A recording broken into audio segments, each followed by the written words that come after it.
Hello, this is Rames Xelhuantzi. Welcome to my masterclass. I've been working in photography for over 20 years, working for magazines such as Vogue, Harper's Playboy. Today, I'm going to teach you how do I use the light, how do I set up my camera to create amazing photography. I'm going to take you in a journey to learn from basic photography to very advanced lighting and camera techniques that I use for my campaigns and my editorial work, so you can apply in your work and create amazing photography for your clients, for brands, and for magazines. This is Rames Xelhuantzi, and this is my masterclass.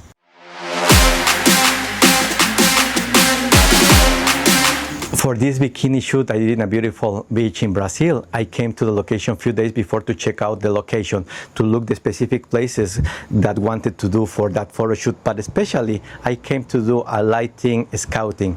A lighting scouting is what I want to teach you, these secrets that I use to create amazing images, because it's not just the background that you pick to create images, it's to understand how the light is gonna interact with that scene, with that environment, with that location.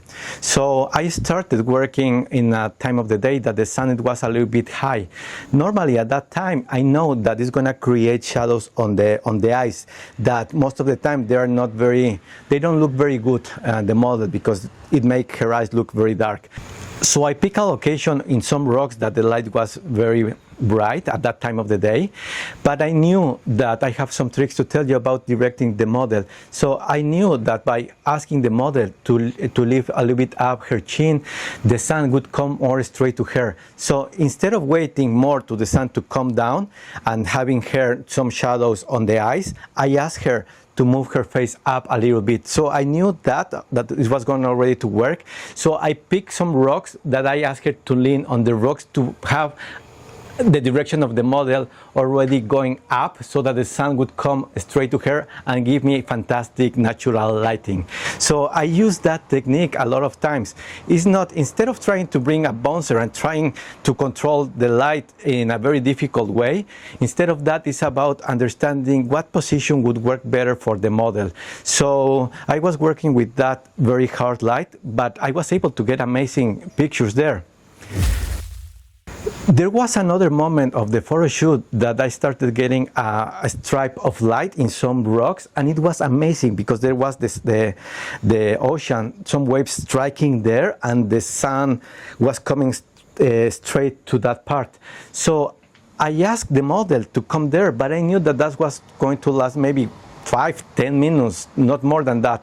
So I asked the model to come there, and I already had set up my camera with exposure for the light, not the shadow on the side, but that light that she had just in that area where she was going to be standing, that I asked her to be modeling in that part. So for that moment, I was exposing for the light on the rocks. So I had my exposure. Then when the makeup artist was finished with the model touching up, the model was already there. I had very few minutes. So I started shooting the model, but I already knew that that exposure was going to be working well because I had the right exposure and I had a polarizer filter that I could be working on during the moment. So I told the model, just keep in this area, start giving me your magic, your posing. And she connected because she saw that this was a magical moment. So we got amazing photographs that I want to share with you. And I want you to understand how you can do this for your photographs, how you can take your photographs to go to a higher level. A higher level in terms of that you enjoy your day with the model. You enjoy to see your photographs. You're proud of your work because when you control the light, you control that image that you create that story. This is Rames Xelhuantzi, and this is my masterclass.